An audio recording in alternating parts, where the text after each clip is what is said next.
Han blev født før rock and roll. Året var 1947, og stedet Ann Arbor i Michigan, USA. Hans forældre kaldte ham James Jewel Osterberg. Nogle rockfans kalder ham punkens bedstefar, og selv kalder han sig Iggy Pop. Musikken er vred, rå og skånselsløs. Hans sceneoptrædener er ofte mere vilde og vågede end de almindelige og forudsigelige. Men Iggy Pop er dog gået bort fra at skære sig selv på scenen og rulle sig i glasskår. Iggy Pop er blevet 43 år.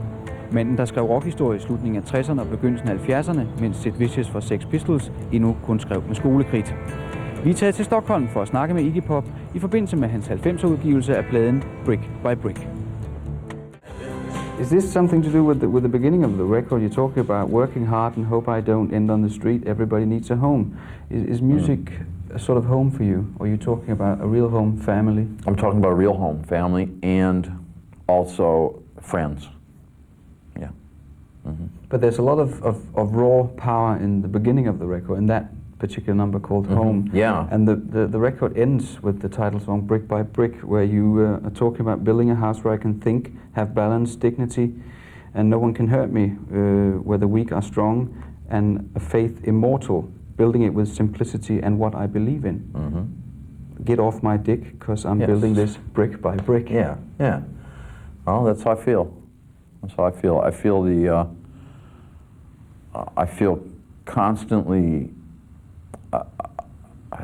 I feel insulted often by day-to-day events in the normal world. It doesn't hit me as much because I get a certain privilege because of what I do sometimes. But people are not, I think a lot of people are badly treated in life. And I think a lot of times the rewards go to the worst people. And I don't like this. So basically in the songs I say I'm going to try to make my own frame of reference and put something together, try to build something here where things can be the way I see it. I'll make the rules here. Can you tell me a little bit about the beginning? You were born before rock and roll. How was your childhood? I was like, lived in a little trailer and mobile home, you know, on wheels. And I remember used to have a little ledge up about this high where I would sleep, and I'd sit up there and watch Howdy Doody, watch these American TV programs on an old TV. It was about that deep, and with a little screen. And I grew up next to a cornfield in a very country area. Used to play a lot by myself out in the woods and in a rock quarry that used to be filled with water so you could go swimming and stuff like that, you know. And in the cornfields and the woods and all like that, I could have very good dreams, you know. Imagine I was all sorts of things, you know. And that was nice. That was nice. So you had a lot of fantasies and were sort of a loner? I was alone a lot. And I don't know if I had fantasies, I just had a lot of imaginations anyway, yeah. And I used to draw a lot. I had this one figure I used to draw called the Imaginary Mexican. And he was Mexican, and I think I must have seen a picture of Pancho Villa or something. He had a big sombrero and a heavy beard, and he was like a pistolero with the bullets and all, and only he had one leg that was very short and very wide, and another leg that was very thin and very long. It just drooped on the ground. And he had toenails that stuck out of his shoes. And recently I spend a lot of time in Mexico, and someday I'd like to be a Mexican. I think that'd be great. Nice thing to be. But eventually you became 16, 18, and you wanted to play rock music. Did you get any support from your parents? Yeah, they were really good about the whole thing. It actually started when I was about 11. There was a school music program, came to my area, and you could have a choice to play like basically brass, trumpet, or tuba, things like this, or cornet. Or you could play wind instruments like the clarinet sort of things, or you could play violin or drums. And out of the choice, I chose drums. I wish they'd had piano. So if they'd had piano, it's very related to the guitar, and I would have started that much younger, but I missed out. And you know, they would always drive me to rehearsal, and then when I first heard some band music and rock and roll music, they loaned me the money to buy my first set of drums, and they actually gave up their bedroom, which was the only room big enough to play the drums in. They gave it up so I could set up my drums and play there. They used the kids' bedroom.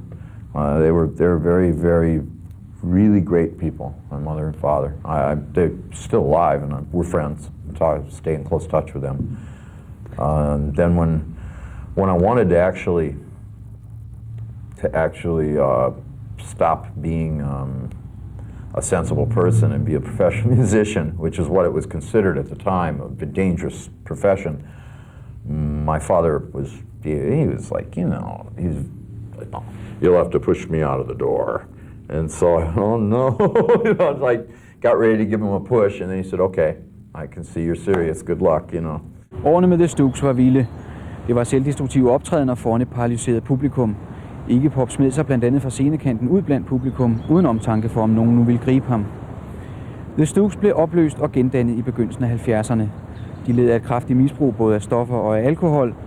Og så skal Iggy Pop i øvrigt have sagt om rock and roll, at det var som en bold, han samlede op. Andre anviste mig retningen. Og det her, det er egentlig skægt. Lad os gøre det til døden. Let's do it to death. Didn't that come a little bit closer than you expected? Well, yeah, I think the closest to death I've ever been in my life is now, really, because, you know, now I'm in my 40s. And you're in your 40s, you start to get at least I do, I get a sense of my own mortality. And so I kind of just like, hey, come on and get me. You know, it's not a bad thing. Was that very different when you started with the Stooges in 1966, 69, and the beginning of the 70s with the Stooges? It was a very wild performance and a wild life. Did you at that time feel immortal? Well, in a sense, when you record a performance, you're immortal, in a small way, and that's probably part of the thrill of doing it, and also part of the illusion of modern life. And this goes back to the pharaohs. You know, it's the same thing. It's how they build this big pyramid and the arcane structures and the mummification, and you know, obviously none of us are immortal, but some part can be of use, I think.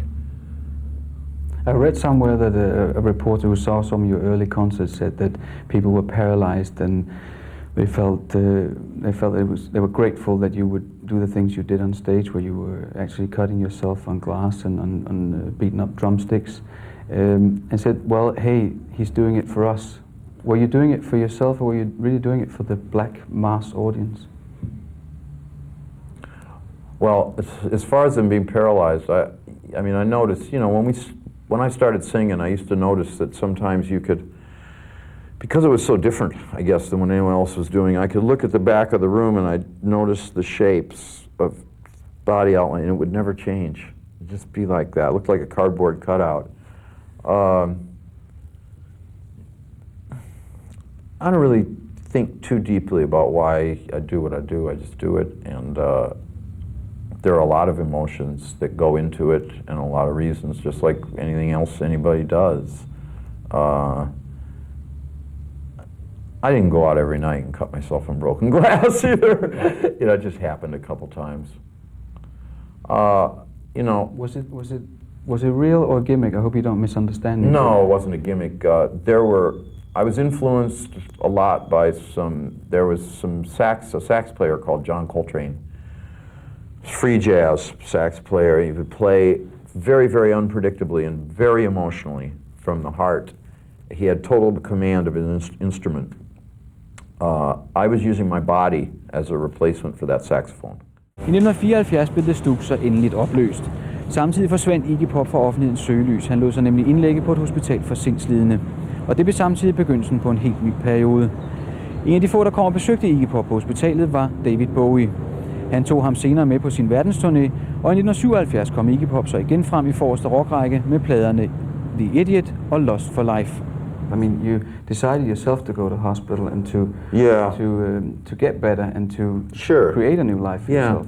Mm-hmm. So you must have had it in you to fight. Yeah, I think everybody has that in them, you know. But not everybody comes out of it the way you've come out of it. I guess I've been lucky. I certainly feel lucky to be alive. You know, feel, wow, it's great, you know. How much of that, there's a lot of stories around in the music business about David Bowie in this.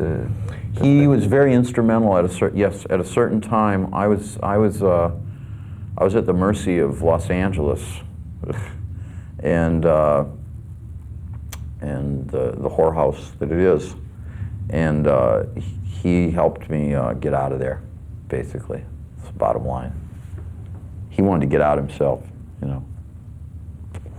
And it was very, very timely, you know. He's a good guy. That's some of the stories I've heard, that he's very respected on the human level. He's a good guy, yeah. He's good, works hard too. A good, serious guy.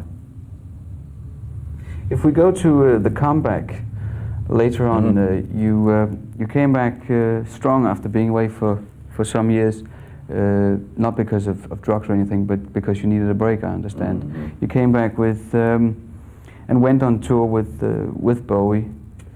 And it was the drugs and drink, it just, you know, it was like, you know. And on that tour I just changed drugs, that's all. And you learned some heroin over to coke, you know. It was easier to get, you know. And easier to get rid of. Yeah. And not so dangerous to be addicted to. You could, yeah, well, just as dangerous and just, you know, easier to get, and you could drink with it, and that's legal.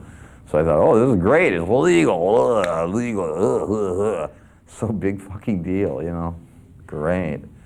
You came back after the tour with David Bowie, where you were more or less backstage and just being with David Bowie. You came back with 2 records in 1977 called The Idiot and Lost for Life. I hope you don't take me wrong when I say, was this The Idiot coming back with a Lost for Life?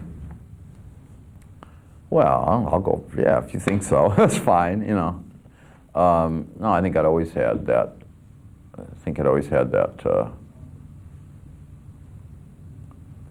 lust for life, you know. Yeah, sure.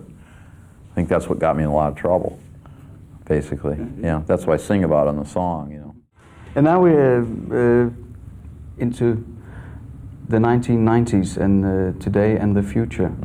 The new album still seems to have a lot of the anger that's been in all of the records, the hidden anger that comes out in a song called Butttown, where you have to keep your head down. Yeah, but in Butttown, and a lot of them, I'm angry about a lot of stuff and questioning it, but I also mention that I'm involved, because, you know, corruption's everywhere, and everybody's got their feet in the shit, the way I see it, you know. Is that what you're singing about? On one of the songs you say, America, this country, just scared of failure. Is that and you're not mainstream, we are what we are. Well, talking in the line, scared of failure, it just means that there is a mood I see in the country right now among individuals. A lot of people are scared not to have anything, because if you don't have any money, it's see you later. People are scared. Yes, you betcha. No medical care, no housing, no friends. En gang tilbage i 60'erne smed James Jewel Osterberg sig ud over klippekanten. Sådan har han selv beskrevet det, da han gjorde sig selv til Iggy Pop og begyndte på musik. Siden er han styrtet nedad, kravlet opad, og han har basket vildt med armene for at holde sig i luften og undgå at ramme jorden. Han har lavet masser af plader, og de gamle med The Stooges genoptrykkes nu, fordi de er blevet mere populære end nogensinde. Man taler om Iggy Pop som en kultfigur, som en legende. Selv kalder han sig stadigvæk bare Iggy Pop. En dag trækker han sig måske tilbage som James Jewel Osterberg og ser tilbage på en legende, der hed Iggy Pop. En legende, der på den nye plade tør synge We are the undefeated now. Vi er de uovervindelige nu. The period with the Stooges ended in 1974, and the last concert was back in your home state. Yeah, Michigan. In Michigan Palace. Yeah. And I hear there was a particular story on the... Yeah, well, the night before we were playing at this beautiful establishment called the Rock and Roll Farm. Farmington, Michigan, and some guy kept throwing eggs at me, and he had really good aim, and he kept hitting me, so I can dodge him, usually pretty good. This guy was good. So finally I got sick of it. You know, I was wearing ballet tights and little ballet slippers and a little kind of I think it was like part of a curtain around my waist or something. And, you know, I said, okay, oi, hey, stop the music. Okay, everybody, out of the way. I want to see the motherfuckers throwing the fucking eggs at me. So they parted the way, and here's this guy. He was huge, and he had one of these knuckle gloves on. It went up like a big leather glove, went up to here, and with studs here and studs here and studs on the knuckles. His other hand, he had a dozen great eggs.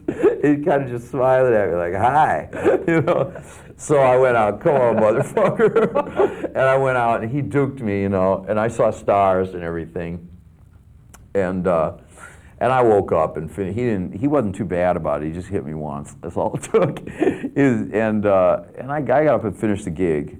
And then it turned out, I found out he wanted to be in a bike gang called the Scorpions. And for his initiation, they said, you got to go throw eggs at Iggy Pop. So, you know, it was kind of funny. So I was on radio the next day before this Detroit concert, and I said, look, you know, Scorpions are a bunch of pussies, and, you know, you guys, you know, you ride around in your little, Honda 50s and everything, you know, and, yeah, you ain't happening, you know. I'm going to be down at Michigan Palace with my friends, the God's Children, who was a rival gang who were friends of mine.